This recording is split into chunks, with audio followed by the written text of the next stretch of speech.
بسم اللہ الرحمن الرحیم نحمده ونصلی ونسلم علی رسوله الکریم اما بعد فاعوذ باللہ السمیع العلیم من الشیطان الرجیم بسم اللہ الرحمن الرحیم اللہ یبسط الرزق لمن یشاء ویقدر وفرحوا بالحیاة الدنیا وما الحیاة الدنیا فی الآخرة الا متاع صدق اللہ العظیم اللہم صلی علی محمد وعلی آل محمد کما صلیت علی ابراہیم وعلی آل ابراہیم انک حمید مجید اللہم بارک علی محمد وعلی آل محمد کما بارکت علی ابراہیم وعلی آل ابراہیم انک حمید مجید یا حی یا قیوم لا الہ الا انت یا ذا الجلال والاکرام برحمتک استغیث استغفر اللہ ربی من کل ذنب واتوب الیہ استغفر اللہ ربی من کل ذنب واتوب الیہ استغفر اللہ ربی من کل ذنب واتوب الیہ۔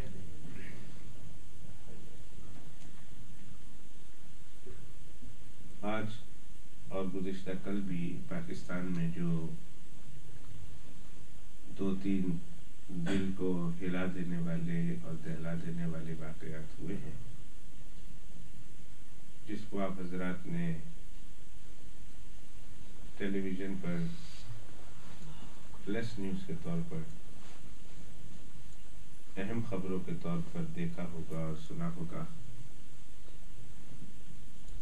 کہ کل ایک رکشہ ڈرائیور نے قرض کے بوجھ تلے آ کر مجبور ہو کر خود بھی اور اپنے بیوی بچوں کو بھی اس نے زہر دے دیا، 5 بچوں سمیت۔ سارے خود بھی فوت ہو گیا اور 5 بچے فوت ہو گئے، بیوی ابھی موت و زیست کی کشمکش میں ہے۔ اسی طرح آج لاہور میں ایک نوجوان نے معاشی حالات سے مجبور ہو کر غربت کے مارے تنگ ہو کر اس نے خودکشی کر لی، اور اسی طرح ایک اور شخص نے بھی اپنے بیوی بچوں سمیت زہر کھا لیا ہے۔ اللہ سبحانہ و تعالی ان کی ان غلطیوں کو معاف فرمائے، اور جو بیچارے فوت ہو گئے ہیں اللہ تعالیٰ انہیں جنت کی بلند درجوں سے سرفراز فرمائے۔ چھوٹے چھوٹے بچے ہیں، بیویاں ہیں، ان کو معلوم بھی نہیں کہ ہمارے ساتھ کیا ہو رہا۔ مجھ سے یہ سوال کیا گیا کہ ایسے شخص کے بارے میں شریعت مطہرہ کیا کہتی ہے، ایسی موت کو شریعت مطہرہ کس نگاہ سے دیکھتی ہے؟ آیا اس شخص کی نماز جنازہ پڑھنا جائز ہے یا نہیں؟ اس کو مسلمانوں کے قبرستان میں دفن کرنا صحیح ہے کہ نہیں؟ اور اخیر میں ایسے شخص کے لیے دعائے مغفرت کرنا، دعا کرنا کہاں تک درست ہے؟ شرعی نقطۂ نظر سے آپ اس مسئلے کو بیان کیجیے۔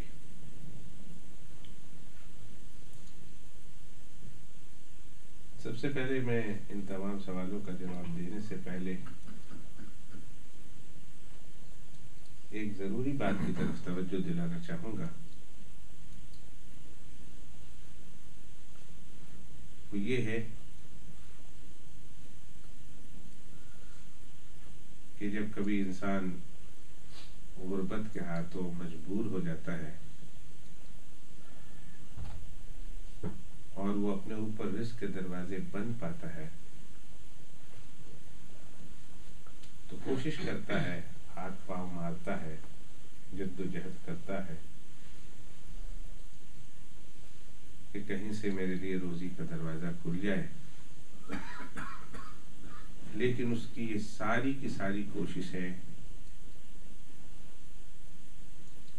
ظاہری طور پر روزی کے دروازہ کھولنے کی طرف ہوتی ہے۔ آپ نے پڑھا ہوگا اسی خبر میں کہ اس نے کسی سے قرضہ لیا، فروٹ کی دکان ڈالنی چاہیے، وہاں ناکام ہوا تو کسی شاپ میں نوکری کرنا چاہیے.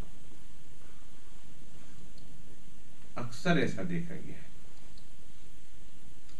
کہ جب روزی کے دروازے بند ہوں یا تنگ ہو جائے تو اس میں وسعت لانے کے لیے، روزی میں فراخی اور کشادگی پیدا کرنے کے لیے آدمی ظاہری طور پر ساری جدوجہد کرتا ہے. اور جب ظاہری طور پر جدوجہد کرتا ہے اور ناکام ہو جاتا ہے تو پھر مجبور ہو کر وہ راستہ اختیار کرتا ہے کہ جس کو خود کرنے والے نے زندگی میں کبھی سوچا بھی نہیں ہوگا. جو نوجوان فوت ہو گیا، ماں باپ تو اس کے تھے نہیں، 2 بہنیں تھیں، 2 بہنوں کا اکیلا ایک بھائی تھا جو ان کے لیے کام کرتا تھا، روزی روٹی کماتا تھا. اب آج سے چند دن پہلے، چند ہفتے پہلے، چند ماہ پہلے اس کے تو ذہن میں، اس کے وہم و گمان میں بھی یہ بات نہیں ہوگی کہ میں کبھی خودکشی کر لوں گا. کیوں بھول جاتے ہیں کہ ظاہری اسباب کے اختیار کرنے کے ساتھ ساتھ اللہ رب العزت نے رزق کے فراوانی، فراخی، کشادگی، وسعت کے لیے اللہ نے باطنی اسباب بھی عطا فرمائے. جناب رسول اللہ صلی اللہ علیہ وآلہ وسلم کی خدمت میں بے شمار ایسے لوگ آئے کہ ظاہری طور پر رزق کے دروازے ان کے لیے بند، ان کے گھر میں بھوک، افلاس، فقر و فاقہ بنگڑے ڈال رہی تھی. مہمان بن کے آ گئے. دین کے معاملے میں تو اللہ کے پیغمبر علیہ الصلوۃ والسلام کے پاس فوراً چلے جاتے تھے، کوئی سوال ہوا، لیکن دنیا کے معاملے میں جاتے ہوئے ڈرتے تھے کہ اللہ کے پیغمبر علیہ الصلوۃ والسلام کا اپنا حال دیکھیں. غزوہ خندق کے موقع پر ایک صحابی رضی اللہ تعالیٰ عنہ نے شکایت کی کہ کھانے کو کچھ نہیں، اور اتنے دن سے کھایا نہیں ہے. اب تو پیٹ کی گرمی کو مٹانے کے لیے اور کمر کو سیدھی کرنے کے لیے میں نے پیٹ پر ایک پتھر باندھا ہوا ہے. یہ کہہ کر اس نے اپنا کرتا اٹھایا اور اللہ کے پیغمبر علیہ الصلوۃ والسلام کو دکھایا کہ میرا پیٹ دیکھیے، پیٹ پر ایک پتھر ہے. اور عرب کا یہ دستور تھا ان حضرات کا کہ پیٹ کی گرمی کو دور کرنے کے لیے پتھر اوپر سے رکھتے تھے اور کمر کو سیدھا رکھنے کے لیے بھی پیٹ کے اوپر رکھتے تھے. تو اللہ کے پیغمبر علیہ الصلوۃ والسلام نے کیا دیکھا کہ اس شخص کا پیٹ اس کی کمر سے لگ رہا اور پیٹ پر اس نے پتھر باندھا ہوا ہے. لیکن میرے آقا جناب رسول اللہ صلی اللہ علیہ وسلم نے اس کو تسلی دیتے ہوئے کہا کہ اگر تو نے پتھر پیٹ پر باندھا ہوا ہے تو تیرا آقا، تیرا مرشد کامل، تیرا رہنما اور تیرا رہبر، تیرا نبی اور تیرا رسول، اس کا پیٹ بھرا ہوا نہیں ہے. آج ان کے صدر کے خزانے میں، وزیر اعظم کے خزانے میں سینکڑوں نہیں، اربوں خربوں، ملین، بلین، ٹریلین ڈالرز ہیں. اب یہ جو بجٹ نکلا، پاکستان کی بات کر رہا ہوں، غریبوں کو تو اس نے اور غریب بنا دیا، لیکن اس بجٹ میں وزیر اعظم اور صدر کے اخراجات بڑھ گئے، بڑھا دیے، کئی گنا بڑھا دیے. اور ایک صدر اور وزیر اعظم کے اخراجات کا بڑھنا یہ سینکڑوں میں نہیں ہوتا، ہزاروں میں نہیں ہوتا، بلکہ لاکھوں میں نہیں ہوتا، یہ کروڑوں میں ہوتا ہے. بجٹ میں غریب عوام کے لیے تو دال روٹی مہنگی کر دی. اللہ تعالیٰ فقر سے ہماری حفاظت ہو. اور بالخصوص انگلینڈ والوں، ہمیں تو یہ ضروری ہے کہ ہر نماز کے ساتھ اللہ سے یہ دعا کریں کہ اللہ اس یسر کے بعد اب ہمیں عسر نہ دکھانا، اس مال و دولت کے بعد اب ہمیں فقر نہ دکھانا، ورنہ یقین کیجئے کہ ہم نہیں گزار سکتے۔ بہت ممکن ہے جو حدیث اللہ کے پیغمبر نے فرمائی نہ کاد الفقر ان یکون کفرا، کہ ایسا نہ ہو کہ کبھی کبھی انسان کو فقر کفر تک پہنچا دیا کرتا ہے۔ ہمارے بچے نہیں برداشت کر پائیں گے، ہم نہیں برداشت کر پائیں گے۔ جس ناز و نعمت کے ساتھ یہ پل رہے ہیں اور جو کھانے پینے کی فراوانی انہیں مہیا اور میسر ہے اللہ سبحانہ و تعالیٰ کے فضل سے، اگر اس کی ناقدری کی، اس کی ناشکری کی اور اللہ نے چھین لی، فقر کے دروازے کھول دیے، تو یقین کیجئے کہ یہ سنبھل نہیں پائیں گے، ہم بھی نہیں سنبھل پائیں گے۔ ہم تو جو دیکھ کر آئے ہیں وہ بھی سنبھل نہ پائیں، اور پھر جنہوں نے دیکھا ہی نہیں وہ کیسے سنبھلیں گے؟ یہ تو ان لوگوں کے جگرے ہوتے ہیں جو بیچارے غربت میں ساری زندگی پلے ہیں، بڑے ہوئے ہیں، جوان ہوئے ہیں، پھر بھی اللہ کے سامنے سجدہ ریز ہیں۔ ایسے لوگوں کے کیا کہنے؟ اور پھر وہ لوگ جو ان لوگوں کے لیے جد و جہد کرتے ہیں، محنت کرتے ہیں اور کوشش کرتے ہیں پوری دنیا میں گھوم کر کے ایسے لوگوں کو صبح شام دن رات کو ان کے منہ میں لقمے چلے جائیں اور یہ افراد بھوکے سونے نہ پائیں، یقین کیجئے کہ میں اور آپ مل کر جنت کے اس درجے کو نہیں حاصل کر سکتے جو وہ محنتیں کر کے ان لوگوں کے لیے کوششیں کر کے اللہ کے یہاں سے حاصل کر رہے ہیں۔ ایک مثال میری اور آپ کے سامنے بیٹھی ہے،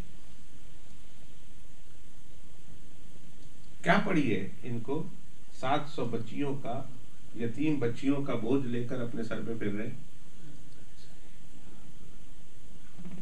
700 یتیم بچیاں ہیں اور 700 یتیم بچیوں کے بوجھ لے کر اپنے سر پہ پھر رہے ہیں، پوری دنیا میں دورے کر رہے ہیں اور پھر کوشش کر رہے ہیں کہ پیسے حاصل کر لیں، اتنا کہ رات کے وقت وہ بچیاں بھوکی نہ سوئیں، کھانا پینا، کپڑے لتے، دوا دارو، اخراجات، حتیٰ کہ ان کی دنیاوی تعلیم کے ساتھ دینی تعلیم کا بھی انتظام کر دے۔ کیا خیال ہے ہم یہ تمام جنت کے بلند درجے ہم گھر بیٹھ کر حاصل کر سکیں گے اور ان کا مقابلہ کر سکیں گے؟ سوال ہی پیدا نہیں۔ یہ تو اللہ سبحانہ کا فضل اللہ یؤتی من یشاء، یہ اللہ سبحانہ و تعالیٰ جس کو یہ مرتبہ دیں یہ اس کا کمال ہوتا ہے، اس کا کرم ہوتا ہے، اس کا انعام ہوتا ہے، اس کا فضل ہوتا ہے۔ گھر بیٹھے بیٹھائے یہ نہیں ملتا۔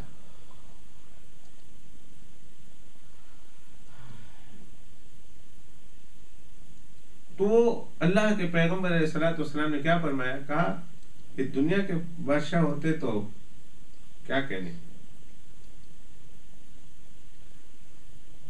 لیکن یہ دنیا کے بادشاہیت تو تھی نہیں، دنیا کی تو بات تھی نہیں۔ اور یہی راز ہے اللہ کے پیغمبر علیہ الصلوۃ والسلام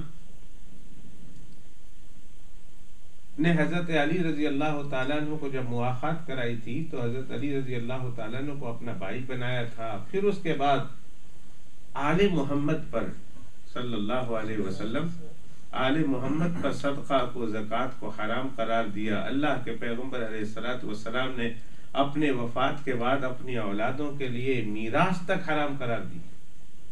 قال نحن معاشر الانبیاء، ہم نبیوں کی جماعت کی میراث تقسیم نہیں ہوتی، اس لیے کہ اگر ہم چھوڑ کے جائیں، ہمیں تو دینے والے بہت دیں اور ہمارے پاس جمع ہو جائیں تو پھر دنیا یہ کہے گی کہ ٹھیک ہے خود تو اکیلا غربت کی زندگی گزار کے چلا گیا لیکن اولادوں کے لیے کتنا کچھ چھوڑ کے گیا۔ اور میں جو ہم چھوڑ کے جاتے ہیں ہماری اولادوں کو اس میں سے کوئی حبہ بھی نہیں ملے گا، جو کچھ ہم چھوڑ کے جاتے ہیں سب صدقہ ہوتا ہے،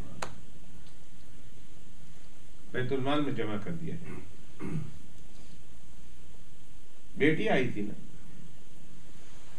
کہا آئے ہیں، سنا غلام آئے ہیں، سب کا حق ہے، میرا بھی حق ہے، اور یہ حق مجھے اللہ دیتا ہے۔ وَاعْلَمُوا أَنَّمَا غَنِمْتُم مِّن شَيْءٍ فَأَنَّ لِلَّهِ خُمُسَهُ وَلِلرَّسُولِ وَلِذِي الْقُرْبَىٰ، جو مال غنیمت آیا ہے اس کا خمس 20واں حصہ اللہ سبحانہ و تعالیٰ فرماتے ہیں اسے الگ نکال کر رکھ دیجئے، اور الگ نکال کر رکھنے کے بعد اس 20ویں حصے کو آپ نے 5 لوگوں میں، ضرورت مندوں میں، ان لوگوں میں تقسیم کرنا. مال فی کے بارے میں بھی اللہ سبحانہ و تعالیٰ نے یہی فرمایا، ما افاء اللہ علی رسولہ من اہل القری فللہ وللرسول ولذی القربی. رشتہ داروں کا بھی حق ہے. آپ کے رشتہ دار ہیں، بیوی ہیں، بچے ہیں، آپ ان میں تقسیم کیجیے. تو حضرت فاطمہ رضی اللہ تعالی عنہا جب مال آیا خمس سے، جس میں ان کا حق ہے، لینے کے لیے آئے. حضرت علی رضی اللہ تعالی فرمایا جائیے، جا کر ابا کے پاس مال بہت آیا ہے، ذرا پیچھے رہیے، ڈکار آ رہی ہے پیچھے، ہمیں پتہ ہے آ کے آئے ہیں، ذرا پیچھے، تھوڑا پیچھے. سچ کہا، یہ سب پیچھے رہے، آپ کے کپڑوں سے بو آ رہی ہے. اور انہوں نے کہا ہے کہ ہم نہیں جائیں گے. آخر رول امین صاحب نہ بولا تھا نا. ہمیں سب پتہ ہے، ہم اپنے مقتدیوں کی بڑی خبر رکھتے ہیں. ان کے گھروں میں کیا پکتا ہے اس کا ہم کو پتہ ہوتا ہے. یہ بڑے بڑے تازہ تر و تازہ چہرے لے کر آ رہے ہیں نا، یہ خود بتا رہے ہیں. رول امین صاحب دیکھ لیا نا، دیکھ رہے ہیں آپ، دیکھیں ان کے چہروں پر نور کیسے ٹپک رہا. ٹھیک ہے. حضرت علی رضی اللہ تعالیٰ نے ارشاد فرما رہے ہیں جائیے، مال آیا ہے. مال غنیمت میں خمس، اور خمس اللہ کے پیغمبر علیہ الصلوۃ والسلام کے پاس آ گیا ہے، اس میں آپ کا بھی حق ہے، جا کر لے آئیے. آپ چکی پیستے ہیں، ہاتھ دیکھیے. مشکیزیں اٹھا کر لاتے ہیں، بدن دیکھیے. گھر میں آپ جھاڑو دیتے ہیں، اٹے ہوئے بال دیکھیے. سارا گھر کا کام آپ کرتے ہیں، آپ کی حالت دیکھیے. تو جائیے غلام مانگ کر آئیے، آپ کا حق ہے. تو جب حضرت فاطمہ رضی اللہ تعالی عنہ خاتون جنت کی سردار، خدا کے یہاں ان کا اتنا اعزاز کہ خدا کہہ رہے ہیں کہ خاتون جنت، جنت میں جتنی مسلمان عورتیں ہوں گی ان کی سردار ہے حضرت فاطمہ رضی اللہ عنہ. روایتوں میں آتا ہے کہ حضرت فاطمہ رضی اللہ تعالی عنہ جب میدان محشر میں ہوں گی تو جنت سے 70,000 حوریں پل صراط کے اس پار ان کو لینے کے لیے باراتی کی شکل میں آئیں گی. 70,000 حوریں جنت کی آئیں گی. جس عورت کا یہ مقام ہوا آخرت میں اللہ کے یہاں. اب بیٹی کس کی ہے؟ اللہ اکبر. کل دنیاوی زندگی 26 سال ہے. زیادہ اس دنیا میں انہوں نے زندگی نہیں بسر کی، 26 سال. اور سرور دو عالم صلی اللہ علیہ وسلم کے وصال پر ملال کے بعد 6 مہینے یاد فرمایا خود مرض الوصال میں، مرض الوفات میں کہا میری بیٹی فاطمہ کو بلایا جائے. آواز دی، غم سے نڈھال. بیٹی آتی ہیں، بیٹیا ادھر آؤ، تیرے بابا کے جانے کا وقت ہے، کچھ کہنا چاہتا ہے، سن لے. بٹیا کے کان میں کچھ کہا، میرے آقا نے دھاڑے مار کر رونے لگ گئی. روئی اتنی روئی کہ ہچکیاں بن گئی. جب کچھ ہوش آیا تو کہا بیٹیا ایک اور بات کہوں، پھر میرے قریب اپنا کان کر. جب کان کیا تو اب دنیا یہ دیکھ کر حیران ہے کہ وہی بٹیا جو پہلے رو رہی تھی کچھ کہنے سے اب ہنس رہی ہے. بہت ہنس رہی ہے، ہنستے ہنستے لوٹ پوٹ ہو رہی ہے. وہ اتنی خوشخبری دے دی، اتنی خوشخبری دے دی کہ اب وہ خوشخبری سنبھالی نہیں جاتی. ہنسی نکل رہی ہے. ہنسی پنجابی جاگتے نے ہسا نکلتا پیا، ہسا نہیں رکتا، ہنسی نہیں رک رہی، لوٹ پوٹ ہو رہی ہے. اب باپ بٹیا کی باتیں سن رہے ہیں، دیکھ رہے ہیں، سارے ازواج مطہرات بھی، گھر والے بھی. اب اس فکر میں ہے کہ پوچھیں کیا بات ہوئی. ہوتی ہے نا انسان جب تو کیا انہیں پوچھ لیا کسی نے کیا بات ہوئی، تو کہا یہ ابا اور بٹیا کے درمیان کا راز ہے جو میں ظاہر نہیں کر سکتی. کام کاج میں مشغول ہو گئی، گھر والے بھی مصروف ہو گئے. آخری لمحات تھے اللہ کے پیغمبر علیہ الصلوۃ والسلام کے. بیماری روز بروز اضافہ کر رہی ہے، بیماری میں بڑھوتری ہو رہی ہے. کچھ دن ہوئے اس کے بعد اللہ کے پیغمبر علیہ السلام اس دار فانی سے دار جاودانی کو، دار البقاء کی طرف ہمیشہ کے لیے چل دیے. سکون آیا تو ازواج مطہرات کو یہ بھی قصہ یاد آیا مرض الوفات کا. تو پوچھا بٹیا، میں کہا یہ ابا اور بٹیا کا راز ہے. تو کسی نے ازواج مطہرات میں سے کسی نے کہہ دیا کہ اماں اپنی ماں ہونے کا واسطہ دے کر تجھ سے پوچھتی ہے. میں تیری ماں ہوں تو ماں کا واسطہ دے کر کیا بتانا پڑے گا. کہا ماں کا واسطہ نہ ہوتا تو شاید نہ بتاتی، لیکن اب تو بتا ہی دیتی ہوں. پہلی بار اللہ کے پیغمبر علیہ الصلوۃ والسلام نے مجھے قریب بلا کر میرے کان میں یہ کہا بٹیا، اللہ کے منادی نے مجھے بلا لیا ہے، مجھ سے بات کی ہے، میں نے اس کے جواب میں ہاں بھر لی ہے.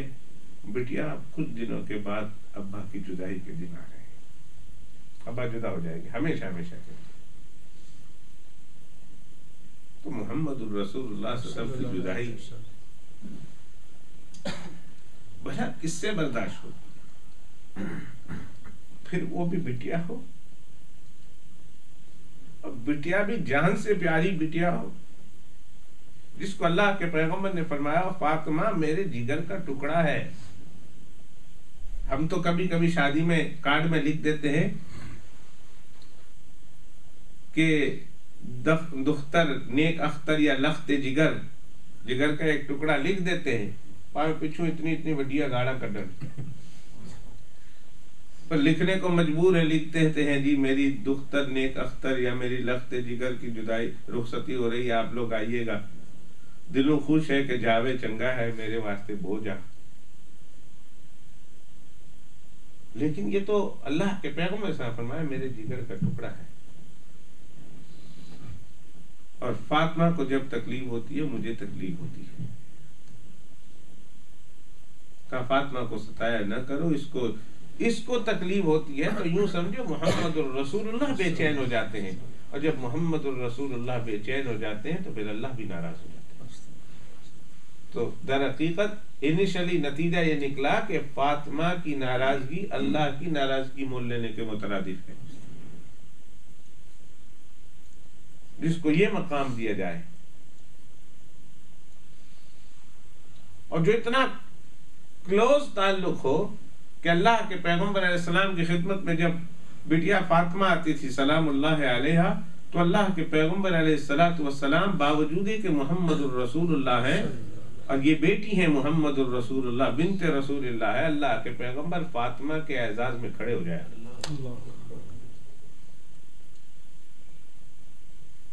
کتنا پیار ہوگا.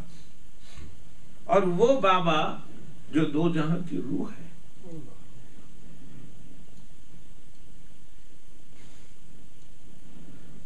میرے آپ دو جہاں کی روح ہے. اگر کسی سے روح نکل جائے نا، ہمارے جسم سے روح نکل جائے، ہم بیکار ہیں، مردہ ہیں.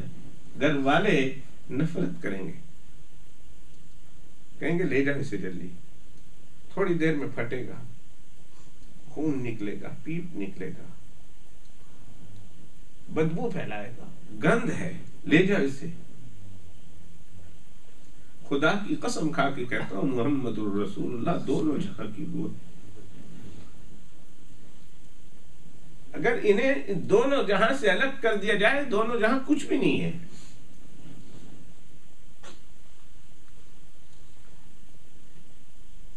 روح دو عالم ہے، جان دو عالم ہے.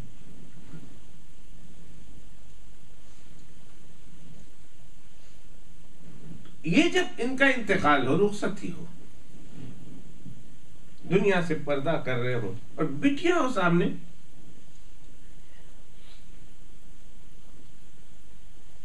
وہ کیوں نہ مچلے، وہ کیوں پریشان نہ ہو، وہ کیوں خفا نہ ہو، وہ کیوں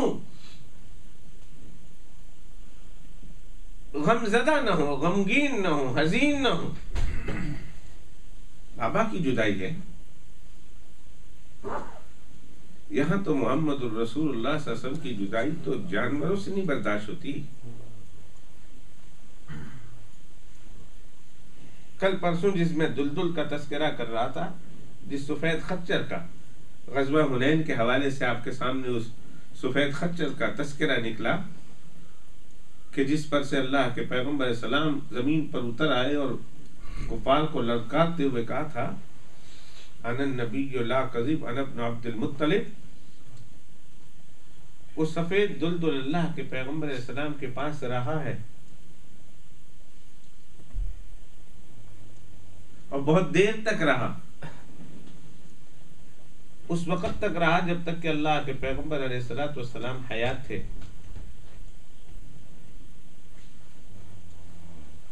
عجیب و غریب روایتوں میں ایک بات آتی ہے کہ جب یہ دلدل اللہ کے پیغمبر علیہ السلام کے پیش کیا گیا نا، تو اس دلدل نے اللہ کے پیغمبر علیہ السلام سے کلام کیا تھا، اس خچر نے، اور اس کلام کے بعد اللہ کے پیغمبر علیہ السلام نے اپنی زندگی میں اسے استعمال کرنے کا ارادہ کیا اور باقاعدگی سے استعمال کرتے ہیں.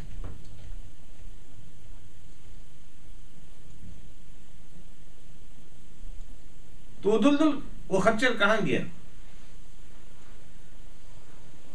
کوئی پوچھے کہ وہ اونٹنی جسے عذبہ کہتے ہیں، جسے قصوہ کہتے ہیں،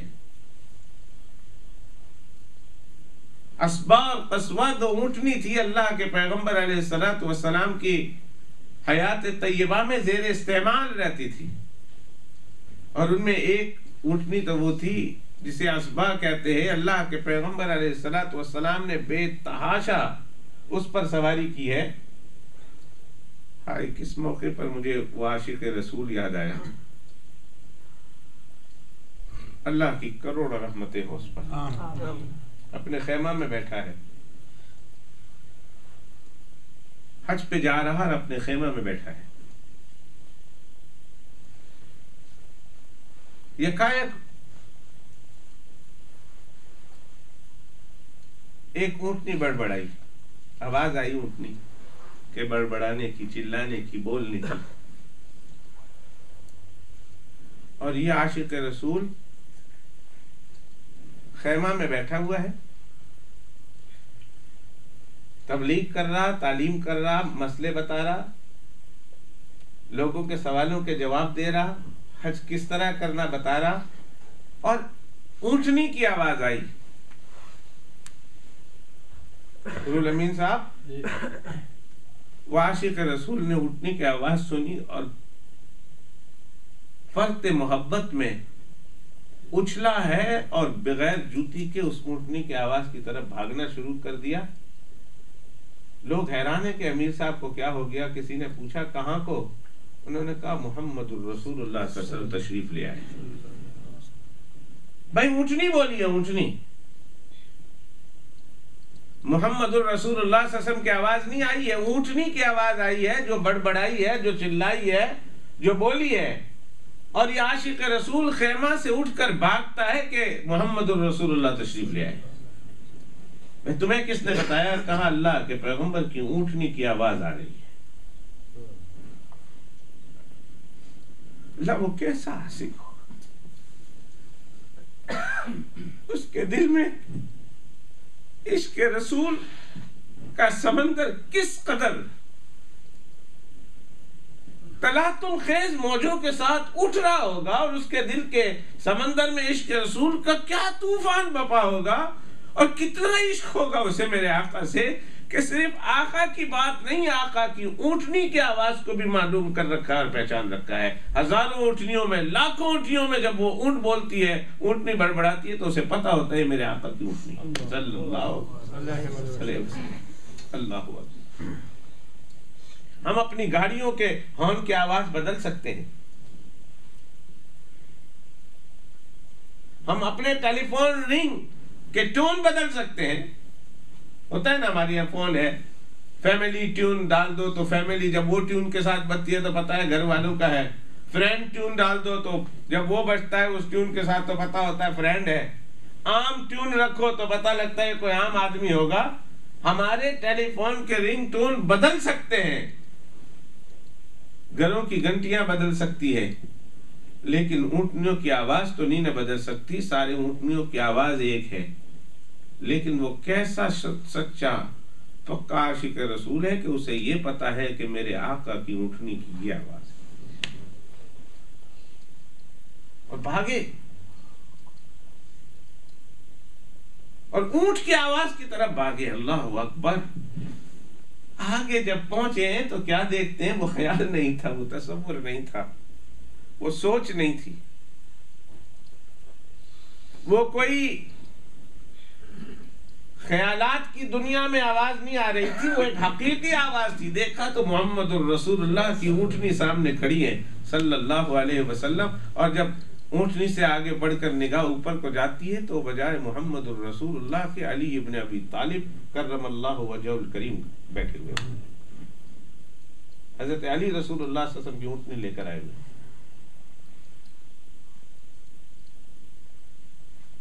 پوچھا علی آپ کہاں سے آئے ہو؟ اللہ کے پیغمبر علیہ السلام کہا ہے. کہا وہ تو نہیں آئے، انہوں نے تو اونٹنی بھیج دی، میں ان کی اونٹنی لے کر میں آیا، انہوں نے دی ہے کہ جاؤ میری اونٹنی لے کر جاؤ. کیوں؟ کہا آپ کے جانے کے بعد چند آیات نازل ہوئی ہے، اس آیات کو میں نے پڑھ کے سنانا ہے. آپ حج کے لیے جا رہے ہیں تو آپ حج کا خطبہ دیں گے، اس کے بعد میں نے آیات پڑھ کے سنانی ہے. اللہ تعالیٰ نے آیت نازل کی ہے کفار کے لیے، مشرکین کے لیے. تو کہا امیر او مامور، امیر بن کے آئے ہو یا مامور بن کے؟ اگر امیر بن کے آئے ہو تو میں پیچھے، آپ آگے، یا مامور بن کے آئے ہو کہ میرے پیچھے چلو گے؟ کیا حکم ہے، انسٹرکشن کیا ہے؟ فرمایا بل مامور. کہا امیر بنا کے نہیں، اللہ کے پیغمبر علیہ السلام نے آپ کی نیابت میں مجھے حج کرنے کا حکم دیا ہے. آپ امیر ہوں گے، میں مامور ہوں گا. یہ سن 9 کا واقعہ ہے. اور اس کے بعد اگلے سال اللہ کے پیغمبر علیہ السلام خود امیر قافلہ بن کر حجۃ الوداع کے لیے نکلتے. یہ سن 9 کا واقعہ ہے. وہ واقعہ مجھے اس وقت نہ بیان کرنا مقصود ہے، میں تو صرف اتنی بات کرتا ہوں. وہ اونٹنی،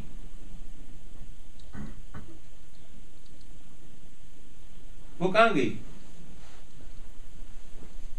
اونٹنی کدھر ہے؟ وہ دلدل کدھر ہے؟ اس کا تذکرہ کیوں نہیں ملتا؟ اللہ کے پیغمبر علیہ الصلوۃ والسلام کے وصال پر ملال کے بعد تو لکھا ہے، علامہ قسطلانی رحمۃ اللہ علیہ نے مواہب لدنیا میں، کہ وہ خچر اللہ کے پیغمبر علیہ الصلوۃ والسلام کے انتقال کے بعد پھر اس خچر کو کسی نے کھاتے ہوئے نہیں دیکھا. وہ دروازہ در اقدس پر اپنی آنکھیں جمائے بیٹھا رہتا تھا کہ اب میرا آقا نکلے گا تو اب مجھ پر سواری کرے گا، اب نکلے گا، اب سواری کرے گا. لیکن جب اسے بھی پتا چل گیا کہ اب وہ آقا نہ رہے تو وہ اٹھ کے جاتا ہے مدینہ منورہ کے باہر ایک کنواں ہے، اس کنویں میں اس دلدل نے چھلانگ لگا کر اپنی جان دے دی. علامہ قسطلانی فرماتے ہیں وہ اونٹنی جو اللہ کے پیغمبر کے زیر استعمال تھی، اس اونٹنی نے کھانا پینا چھوڑ دیا، یہاں تک کہ وہ اونٹنی بھوکی پیاسی مر گئی. محمد الرسول اللہ کی جدائی تو جانوروں سے برداشت نہیں ہوتی تھی. یہ تو اللہ کے پیغمبر کے جگر کا ٹکڑا ہے. یہ سن رہی ہے کہ بابا جان دنیا سے جا رہے ہیں، تو پھر کس طرح اس خبر کو برداشت کر سکے؟ دوستو موت حق ہے، اور موت کا یہ نظام اللہ نے جاری رکھ کے کوئی ظلم نہیں کیا انسانوں پر. الا انما كانت وفات محمد دلیل علی لیس للہ ظالم. اللہ ظالم نہیں ہے قوم پر. اللہ سبحانہ وتعالیٰ کا ایک نظام ہے، انسان آتا ہے جاتا رہتا ہے. بڑے بڑے انبیاء آئے، اور انبیاء کے بھی نبی آئے، امام الانبیاء آئے، اپنا اپنا وقت مقرر کر کے انہوں نے دنیا سے جانا ہے. یہ موت کا آنا جانا، یہ جو نظام موت و حیات ہے، یہ کوئی ظالمانہ نظام نہیں ہے، یہ اللہ کی حکمت پر مبنی ہے، مصلحت پر مبنی ہے.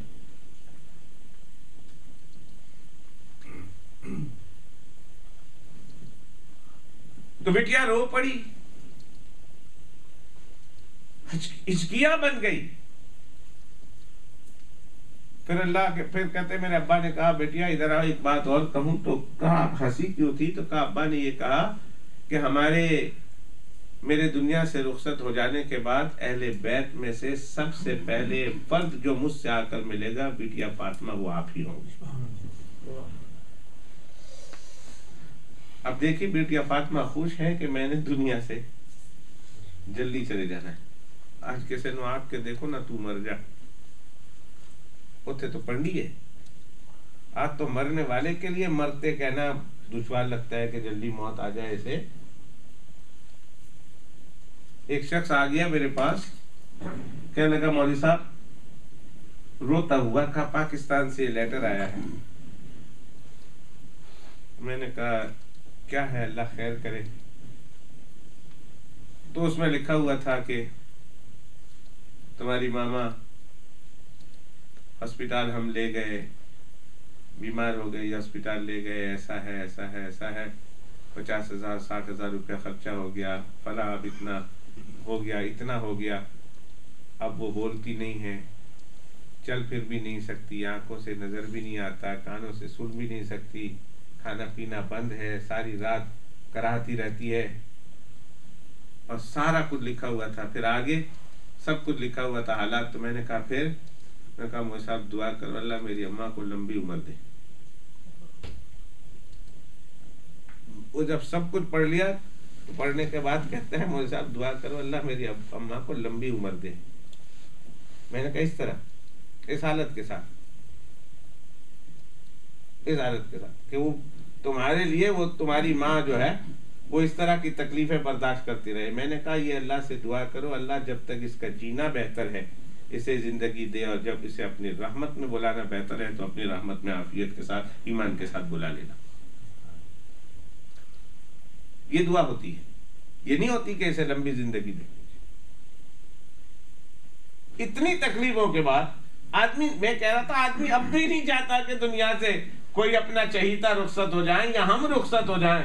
اب حضرت فاطمہ روتے روتے ہنس پڑی ہیں کہ اللہ کے پیغمبر نے فرمایا اہل بیت میں سے سب سے پہلے جس فرد نے آ کر مجھ سے ملنا ہے وہ آپ ہوں گی. اب خوش ہے، 26 سال کی عمر ہے، دنیا سے چلی جاتی. میں حضرت فاطمہ رضی اللہ تعالیٰ عنہ کے حوالے سے کسی اور طرف نکل گیا تو میدان محشر میں 70,000 حوروں کے بارات آئے گی حضرت فاطمہ رضی اللہ تعالیٰ عنہ کا استقبال کرنے کے لیے. اور حضرت فاطمہ رضی اللہ تعالیٰ عنہ میدان محشر سے 70,000 حوروں کی بارات میں اور جلوں میں پل صراط پر سے جب گزر رہی ہوں گی تو حدیث پاک میں آتا ہے کہ اللہ کی طرف سے ایک منادی اعلان کرے گا، لوگوں سب، اب تو پہلے تو حکم اوپر دیکھتے تھے نا، تو اللہ کی طرف سے اعلان ہوگا، لوگوں اپنی نظریں نیچی کر لو کہ محمد الرسول اللہ کی بیٹی فاطمہ میں پورے صراط سے گزر رہی ہے. نگاہیں نیچی کر لو کہ زندگی میں کبھی اس کو کسی غیر محرم نے نہیں دیکھا. آج اللہ کی غیرت یہ گوارا نہیں کرتی کہ میدان محشر میں بھی فاطمہ پر کسی کی نظر پڑے. 70,000 حوروں کے بیچ میں ہے، پھر بھی اللہ حکم دے رہے نیچے دیکھو فاطمہ گزر رہی. حال آخرت کا یہ ہے، میں تو بتا رہا تھا آخرت کا یہ. اور دنیا کا حال یہ کہ سارا وجود مٹی سے ہٹا ہوا، بال بکھرے ہوئے، ہاتھوں میں نشان، کمر پر نشان، وجود پر نشان. اب یہی ایک چیز تو ہے غلام. حضرت علی نے کہا تمہارا حق ہے مال غنیمت میں سے وَلِذِي الْقُرْبَى، قرابت داروں کا حق ہے، خمس الخمس جا کے لے آؤ، تمہیں اللہ کے پیغمبر علیہ السلام دے دیں گے. جب اللہ کے پیغمبر علیہ السلام سے لینے کے لیے آئی تو اللہ کے پیغمبر علیہ السلام فرمایا بیٹیا میں تمہیں غلام سے بہتر چیز نہ بتا دوں؟ بابا جان سے غلام لینے کے لیے آئے ہو؟ ابھی تو میرے بہت سارے امتی ایسے ہیں جس کے گھر میں غلام نہیں ہیں. گویا دوسرے لفظوں میں یوں کہیے کہ جب تک میرے امتی کے ہر گھر کے اندر کوئی غلام نہیں آ جاتا، بٹیا تیرے گھر میں غلام نہیں دے سکتا. ہاں، غلام سے بہتر کوئی چیز بتا دیتا ہوں. اگر چاہیے تو کہے ابا سے کہ بابا بتا دیتے ہیں. کہا ابا جان بتا دیجئے. کہا ایسا کرنا، سونے سے پہلے 33 بار سبحان اللہ، 33 بار الحمدللہ اور 34 بار اللہ اکبر کا وظیفہ کر لینا. انشاءاللہ یہ تیرے لیے دنیا میں بھی اور آخرت میں بھی غلاموں سے بہتر ہے.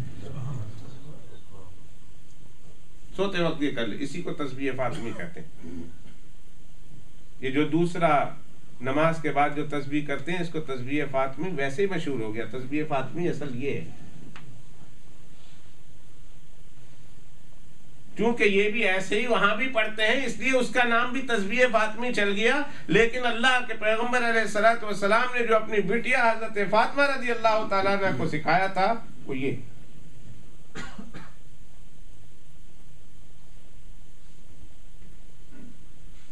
تو بتانا یہ چاہتا تھا کہ ایک ہے بادشاہ اور ایک ہے رعایا. آج کل کے رعایا میں اور بادشاہ میں زمین آسمان کا فرق جو بتلا چکا ہوں کہ غریبوں کے لیے تو بجٹ میں دال روٹی بھی نہیں، وہ بھی مہنگی کر دی. دال بھی مہنگی. وہ پرسوں چوتھ میں دیکھ رہا تھا کامران خان کے ساتھ میں، اور اس میں ایک عنوان تھا غریب کی دال، اور تمام دالوں کی پرائس آئی. بعض دالیں 250%، 267% بعض دالوں کی قیمت بڑھ گئی. 267% پچھلے سال کی بنسبت غریب کی دال. اور یہاں صدر کے اخراجات دیکھیں تو وزیر اعظم کے اخراجات دیکھیں تو صرف یہی نہیں، جو کروڑوں میں تھے اخراجات آلریڈی، بجائے اس کے کہ اس میں کوئی کٹوتی ہوتی، صدر کے اور وزیر اعظم کے اخراجات میں بڑھوتری ہو گئی، اضافہ ہو گیا. اور یہاں محمد الرسول اللہ کا عالم یہ کہ جب اس صحابی نے اپنے پیٹ سے کپڑا اٹھا کر دکھایا، میں وہی واقعہ سنا رہا تھا، جب کپڑا اٹھا کر دکھایا تو میرے آقا نے دیکھا، آنکھوں میں آنسو آ گئے صلی اللہ علیہ وسلم کہ میرے صحابی کا یہ حال کہ بھوک کے مارے اس کے پیٹ اس کے کمر سے لگ رہی ہے فقر و فاقہ کی وجہ سے، اور ایک پیٹ پر پتھر بنا ہوا ہے. تو میرے آقا علیہ الصلوۃ والسلام نے اپنے صحابی کو تسلی دیتے ہوئے کہا کہ میرے پیارے، غم نہ کر، فکر نہ کر، یہ مت سمجھنا کہ تو ہی صرف بھوکا ہے اور بھوک کی تکلیف تجھے ستا رہی ہے اور میں رجا ہوا ہوں. نہ، اللہ کے پیغمبر نے اپنی جب ازار ہٹا کر، چادر ہٹا کر دکھائی تو صحابی فرماتے ہیں میں اپنی تو بھوک کو بھول گیا ہوں، اس لیے کہ میں نے اپنے آقا کے پیٹ پر 2 پتھر دیکھے. میں نے اپنے آقا کے پیٹ پر 2 پتھر بندھے ہوئے دیکھے. اللہ کے پیغمبر نے فرمایا تم نے 1 پتھر باندھ رکھا ہے، لیکن محمد الرسول اللہ نے 2 پتھر باندھے ہوئے ہیں کہ مجھے تم سے زیادہ تکلیف ہے، تم سے زیادہ بھوک ہے.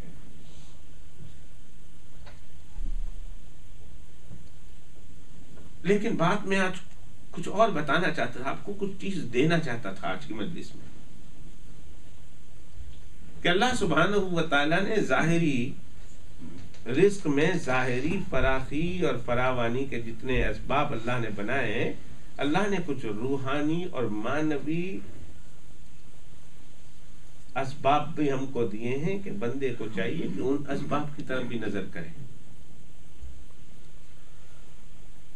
10 چیزیں میں آج کی مجلس میں بتانا چاہتا تھا، ایک بھی نہ بتا سکا. 10 چیزیں ایسی ہیں جو 10 چیزوں کو روکتی ہے. 10 چیزیں اگر انسان 10 چیز پر، ان 10 چیزوں پر عمل کرے تو ان 10 سختیوں سے، ان 10 باتوں سے، یہ 10 چیزیں عمل کرنے کی وجہ سے انسان بچ جاتا ہے. اور میرے دوستو، یہ 10 چیزیں جو بچنے کی ہے نا، جس سے بچتا ہے، میں اللہ کے گھر میں حلفیہ کہتا ہوں کہ اس میں سے آپ کوئی ایک فرد بھی ایسا نہیں بیٹھا ہے اس میں جو اس سے مستثنا ہو، جو اس سے یہ کہے کہ میں مستغنی ہو اور وہ کہے کہ مجھے اس کی ضرورت نہیں ہے۔ ہر ایک چھوٹا ہو یا بڑا، امیر ہو کہ غریب، حاکم ہو کہ محکوم ہو، ہر ایک کو ان 10 چیزوں کی ضرورت ہے۔ ان 10 چیزوں کا بچنا، اپنے آپ کا بچاؤ ان 10 چیزوں سے ضروری ہے۔ میرے آقا علیہ الصلوۃ والسلام کے فرامین بھی ذمہ میں آئیں گے، تو میں جو بتانا چاہتا تھا یہ 10 چیزیں انسان کو ان 10 چیزوں سے بچاتی ہیں۔ آلریڈی وقت بہت آگے ہو گیا ہے، تو ظاہر ہے کہ آج کی مجلس میں ایک چیز بھی نہیں بیان کر سکوں گا۔ البتہ کل ہم نے جانا تھا رودرم، جمعہ ہماری رودرم میں ایک مسجد کا افتتاح ہے۔ جو مسجد بنائی ہے وہ بھی محبت رکھتے ہیں، انہوں نے کچھ خواب دیکھا تھا، اس خواب کی تعبیر انہیں آج سے 15 سال پہلے، 16 سال پہلے، 1500 سال نہیں، اتنا بوڑھا نہیں ہے، نکل گیا تھا منہ سے، ورنہ آپ مجھے دیکھ رہے تعجب سے 1600 سال کا ہے تو انسان ہے کہ جن ہے؟ نہیں، 15 16 20 سال پہلے بلکہ انہوں نے خواب دیکھا تھا۔ اس خواب کے نتیجے میں پڑھنے کے زمانے میں پھر اللہ سبحانہ و تعالیٰ نے دین کی خدمت پر ان کو لگایا۔ پھر وہ 20 سال کے بعد اس خواب کی تعبیر انہیں پوری ہوتی ہوئی نظر آئی اور انہوں نے مسجد بنائی۔ تو اس مسجد کا افتتاح کل مجھے بلایا گیا ہے، تو میں نے جمعہ ادھر پڑھانی ہے انشاءاللہ تعالی، اور اللہ نے چاہا تو میں واپس بھی آ جاؤں گا، کوشش کروں گا کل شام تک ادھر آ جاؤں اور کل یہ مضمون شروع کر دوں۔ پرسوں کو لندن میں ختم نبوت کانفرنس ہے، اور اتوار کے دن آپ کو پتہ ہے کہ ہماری اس مسجد میں انگریزی میں پروگرام رکھا گیا ہے۔ عصر کی نماز کے بعد سے لے کر عشاء تک یہ پروگرام رہے گا، جس میں لائٹ ریفریشمنٹ کا بھی انتظام کیا ہے، کریں گے انشاءاللہ تعالی۔ اس لیے اگر کل کی مجلس میں میں شروع نہ کر سکا ان 10 چیز کو، تو اللہ نے چاہا تو منڈے کے دن شروع کر کے اگلی چند مجلسوں میں ان 10 چیزوں سے متعلق بتاؤں گا کہ وہ 10 چیزیں کیا ہیں جس کو اختیار کرنے سے انسان ان 10 چیزوں سے اپنے آپ کو بچا لیتا ہے۔ اللہ تعالیٰ ان 10 چیزوں کو اختیار کرنے کی توفیق عطا فرمائے کہ جس کے نتیجے میں وہ دوسری 10 چیزیں اللہ سبحانہ و تعالیٰ ہم سے دور فرما دے۔ وآخر دعوانا الحمدللہ۔